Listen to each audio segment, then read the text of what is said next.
And one that's a little bit older is still one of my just all-time favorite pieces of yours. It might even be my favorite piece, although that would be hard to say. But, it's a good old theologue.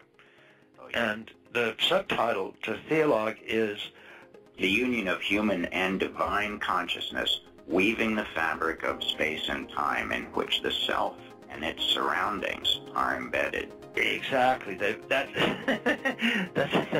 why. And what you get here, again, one of the sort of foremost feelings that's transferred or transmitted is a sense of interconnectedness. And here, of course, it explicitly says that's what it's trying to do, is get across the idea of the interweaving of the infinite and the human. But it's a striking image for an enormous number of reasons.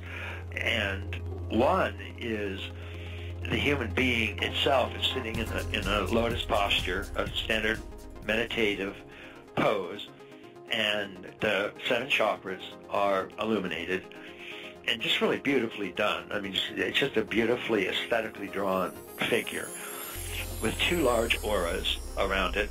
And then the background is what's so interesting, because representing the manifest world is really nothing but a mountain range.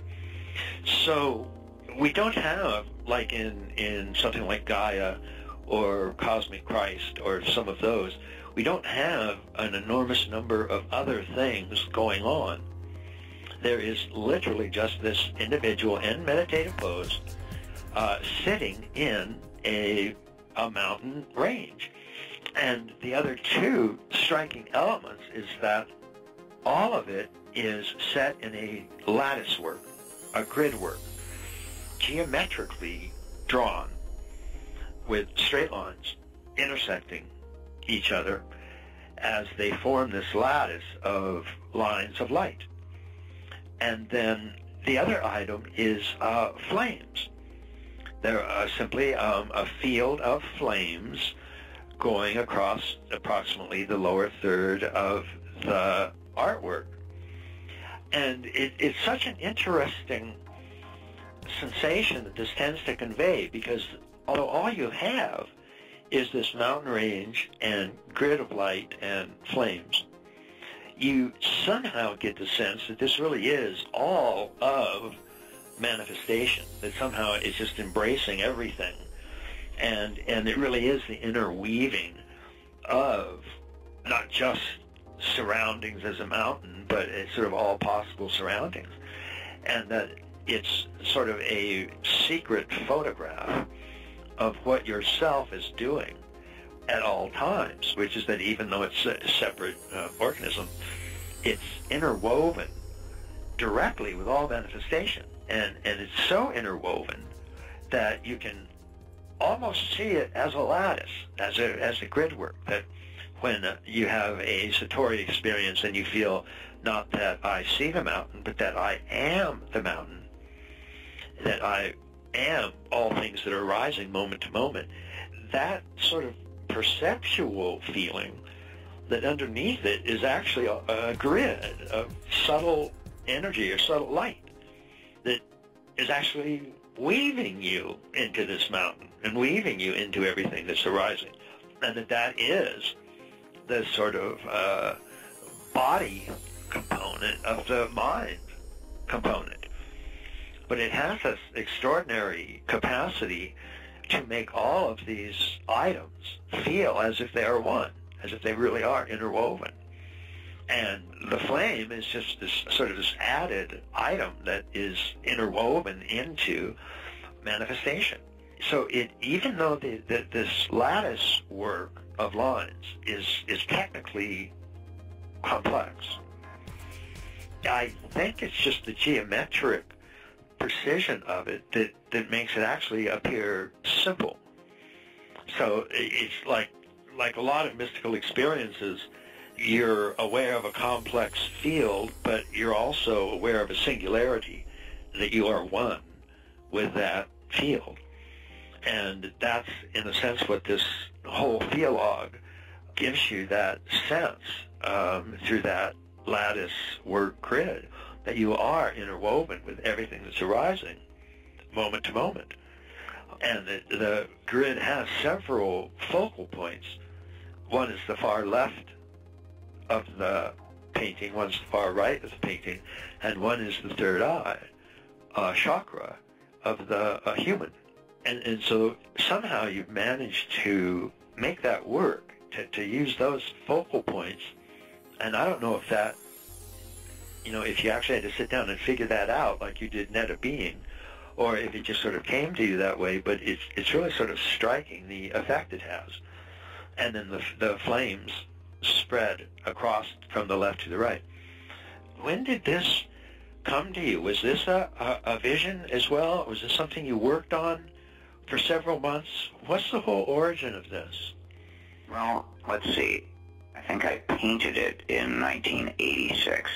It was based on a vision that I had had in, I believe, 1978. Wow. And it had kind of been something that I knew I always wanted to make a painting of, but I couldn't figure out how to do it. And I would, on occasion, make an attempt to depict what had happened. But this was one of those instances where the vision was catalyzed by a psychedelic. And it was a very peculiar origin, I guess. And had I had any sense at all, I probably never would have had that experience or painted that painting. Because an old colleague of Dr. Tim Leary's in Boston, we found out, occasionally held psychedelic ceremonies, so they were called. Right. And he was going to have one, and I had just made his acquaintance. And did I know anywhere that they could hold their ceremony? Right. And of course, I think you came to see our loft over there. Yeah. Oh, yeah. Awesome. So we thought, well, heck, we got a music system, and they could, we could use the rug, I guess, and so we invited them to our house. Right. And we had never met these people except for the leader. And so we thought we were in good hands, basically, and kind of double-dosed ourselves and laid down. Meanwhile, none of this group of maybe 15 to 18 people had either it had been a long time ago or everybody was losing it, basically. In one way or another. So one thought it was time to take off your clothes and go grope everybody, and one thought that everything, the world was just so intensely sad. It was, that you had to cry and wail about it. And so then there was one who thought it was hilarious, laughing. And so on and on it went. Until I kind of exited my body, basically, to watch the whole melee and saw, first of all, this pool of milky, energetic fluid. And it was kind of that I was identified with that life source, life milk, a milky ocean of this energy. And that there were these beings swooping around, because outside, where the perimeter of this pool was everything that human beings were doing, and of all kinds, and they were silhouettes of stuff. I generalized it as sexual congress in my late painting of the thing, but then through these people, beings were kind of sucking energy, and they were basically feeding on the energy supplied by human beings. Oh, wow. And that we had basically been ushered into this situation to provide a feast for the gods. Oh, God. Really licking it up. Oh, my God. So there were, that was particularly odd to be part of a food chain, a psychic food chain. And then I think after about an hour and being many other places, I wore my mindfold and I sat in a lotus posture. And at that time, that experience happened where Wow. I was looking into total darkness and seeing a perspective grid, an infinite perspective grid all along the horizon. And yet it seemed to be arising from my consciousness. Wow. And that's the way the mind creates space, I thought. Right. We must have this underlying grid of perception somewhere in our mental toolbox that creates space. Just like when we dream, we create space, literally. Right. And so this is sort of an ultimate structuralism depiction. Yeah. So after having that experience, I wasn't seeing it from the outside. Right. I was the guy experiencing it with his eyes closed and sitting in the posture there. Right. And I didn't see how it looked from the outside. And it just, I was a guy basically sitting in a loft in Boston tripping his brains out. Right. Right. And saw the grid, and then very faintly but distinctly the mountainscape appeared in this grid. Right. And then it dissolved back into the grid. So, you know, I wondered for a while, was I getting a transmission from a Tibetan yogi or something who was just dialing in to say hello? Right. Or was this a symbolic realm that, like you were alluding to, that the mountain speaks of that highest peak of perception that one can glimpse and still feel themselves embedded in the all. Right. And that is the vantage point then. That enlightened mind is the true peak of awareness, and that is interfused in everything. Right. And so, yes, there's the kid meditating at 5 a.m., and there's really always that happening, as you were saying. Right. How long was it before you started setting it down in this piece, before you started painting it? Yeah, I know I was writing about it the next day a little bit, probably. Yeah. But just couldn't figure it out at all because it was very complicated with all the perspective stuff. I had never seen that before. Yeah. It was baffling in a way, and yet it seemed very structural and so very intriguing. And because it was so profound, I knew I had to have to do something with it. Right. And I think, probably as I was working on the Sacred Mirrors, I would still, think I've got to depict this somehow. What will it be? How will it be? And I had done the Universal Mind Lattice, and that was more of a vertical, standing kind of a thing. Right. And it felt like this was more a sense of integration with the world. Right. And so it should be horizontal. And as I get from you, Ken, horizontal is the landscape. Right. Vertical is the portrait. Right. That's what Monaco said, Yeah. But that's the integration with the world and the the gross realm, expand, span, or this quality. And so the vertical dimension was there as the centered being. Right. My earliest depictions had a figure to the right-hand side, and you would see them three-quarters kind of staring at the vast expanse. And that was how I was going to try and do it. And Allison saw me struggling, and she said, "Alex, you've got to move the figure to the center." That's it. And so that solved the whole thing. Then I could see that the vanishing point with the perspective would be the center of consciousness, the cone of perception of the person. So they could appear to be emanating the same field that they were surrounded by. Right. Somehow, mysteriously, we do that. Right. Yeah, I'm sure that's the attraction to this, because it really, so much of it has to do with the placement of this light grid. And I said that there are three, focal points, one to the left, one to the right, and one smack dab in the middle of this guy's head, right in his sixth chakra, his third eye, or some such. And it does give that sensation that it's both emanating, but also underlying.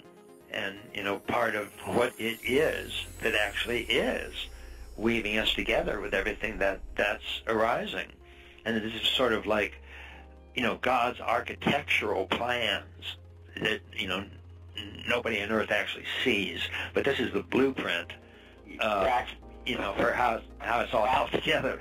Yeah. You weren't supposed to see this, folks. This is illegal. Right.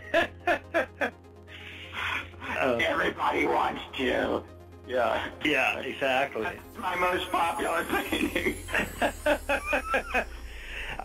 It's really, like I said, striking because of this overall sense of simplicity and clarity. I mean, it's just a beautiful hue infuses the whole thing. It really is sort of like a Zen landscape drawing in that sense. And that, just mountains would come up in that vision is very intriguing, because it does suggest, particularly with a meditating figure, and indeed suggests, the Himalayas and Tibet, something like that. Or your house a few years ago. That's right. And that's all, I mean, you see, you're in downtown Boston here, and there's none of that. So that's a very interesting part, about the vision as well. Yeah. And these flames are, like sort of the juice that drives it all. With the grids is sort of what everything's laid out on. And then the flames are like the energy and the juice of the actual stuff that's empowering everything, that's driving everything. The gasoline engine that is sort of moving everything along these grids, which are the architectural structure of everything that's arising. And then this person, in a meditative state, is actually the center of the whole thing. It's both all going into him and all coming out of him at the same time. Their worldview. Yeah, really striking. Yeah. Well, like I say, it's just, I love it. Dozens and dozens of the things that you've done, but for some reason, this one it struck me immediately the first time I saw it, and it just continues to do so. It's a beautiful, beautiful piece of work. And so, thank God for that insane evening that you spent. Yeah. And thank you enormously for taking the time to go through all this stuff. As usual, I love talking with you about these things, and particularly when your work itself is the focus, it just makes it all the more exciting and absorbing. And I love you enormously, and so I'm always glad to spend time with you. And so thank you.